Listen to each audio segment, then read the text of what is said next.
नमस्कार।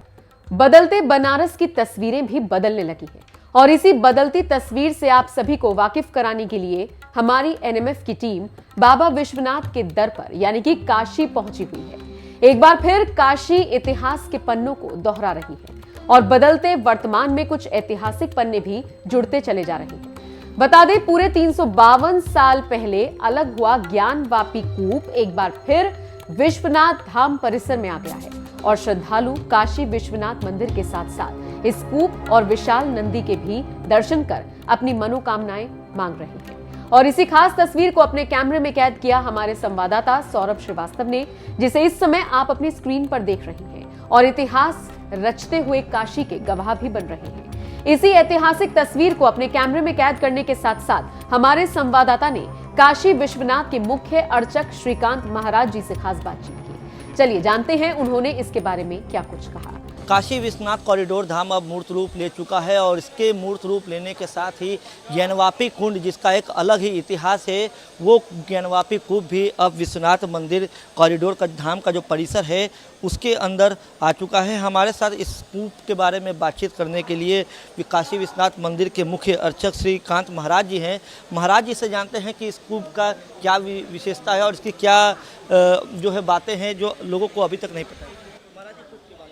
पंचक्रोशात्मिका काशी के अधिपति माने 25 कोश में फैली हुई काशी जो अनंतानंत जगत को चमत्कृत करने का सामर्थ्य रखती है, पंचक्रोशी परिक्रमा करने का, क्योंकि काशी के अंदर कोई भी जाने अनजाने अगर पाप हो जाए, स्वाभाविक है कि मनुष्य का जीवन है, हमसे जाने अनजाने कुछ भी पाप हो जाता है। और पहले के समय में तो जो काशीवासी थे, आज से 50-100 साल पहले तक लोग पूरे काशी क्षेत्र में मलमूत्र त्याग नहीं करते थे, क्योंकि पंचक्रोशात्मिका काशी शिव की राजधानी है, काशी का हर कंकर शंकर है, इसलिए कोई ऐसा स्थान नहीं रिक्त होता है जहाँ पर कि आप कुछ भी गलत कर सकें। अब अगर जाने अनजाने कुछ गलती हो जाए, उसके लिए पंचक्रोशी परिक्रमा का विधान है, जिसके लिए सर्वप्रथम इसी स्थान पर ज्ञानवापी कूप जिसको बोला जाता है, यहाँ पर संकल्प पूर्वक पंचक्रोशी यात्रा का श्री गणेश होता है। फिर वापस जब 25 कोस की काशी की परिक्रमा करके और फिर हम वापस आते हैं, फिर यहाँ पर इसकी पूर्णता होती है। ज्ञानवापी कूप का जल, इसको चरणोदक के रूप में मान्यता यह है कि बाबा विश्वनाथ का यह चरणोदक है, जिसको लेने के बाद हमारे जन्म जन्मांतर के पाप ताप सद्यः विनष्ट हो जाते हैं और हम पुण्य प्राप्त करके अपने जीवन को धन्य बना लेते हैं। और यही ज्ञानवापी कूप है जो अति प्राचीन है और काशी की संस्कृति से, काशी की ज्ञान परंपरा से जुड़ा हुआ यह एक उदाहरण के रूप में है, जहाँ पर कि देश विदेश से आने वाले भक्त बाबा विश्वनाथ का दर्शन करने के बाद इस पवित्र ज्ञानवापी के कूप का चरणामृत पान करते हैं और चरणामृत पान करने के बाद मान्यता ये है कि हमारे पूर्वकृत पाप ताप विनष्ट हो जाते हैं और 100% हमको पुण्य प्राप्त करने का अवसर मिलता है। इस कूप में कोई शिवलिंग भी थी, बताया जा रहा है कि जब औरंगजेब ने हमला किया था तो यहाँ के जो महंत थे शिवलिंग लेके इसमें पूजे थे। ऐसा वृत्तांत आता है कि जब औरंगजेब ने मस्जिद को, मंदिर को तोड़ा था और वहाँ से बाबा के विग्रह को पुजारी जो है वो लेकर के इसके अंदर डाल दिए थे, ताकि इसके ऊपर कोई प्रतिघात न हो सके, कोई इनका नुकसान न हो सके। और वह यही ज्ञानवापी का कूप है। लेकिन बहुत सारी शास्त्रीय मान्यताएं भी हैं और बहुत सारी किंवदंतियां भी हैं, इसलिए इसको प्रामाणिकता के रूप से ये नहीं कहा जा सकता है।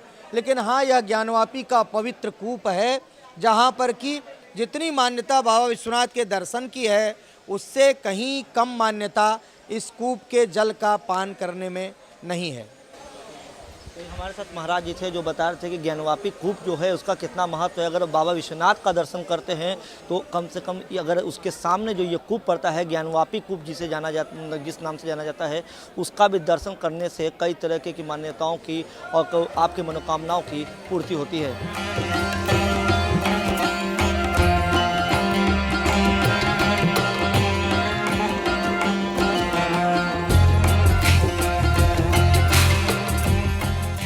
बता दें, पीएम मोदी 13 दिसंबर को काशी जाएंगे और इस बार का जो उनका दौरा होगा वो बेहद खास होगा।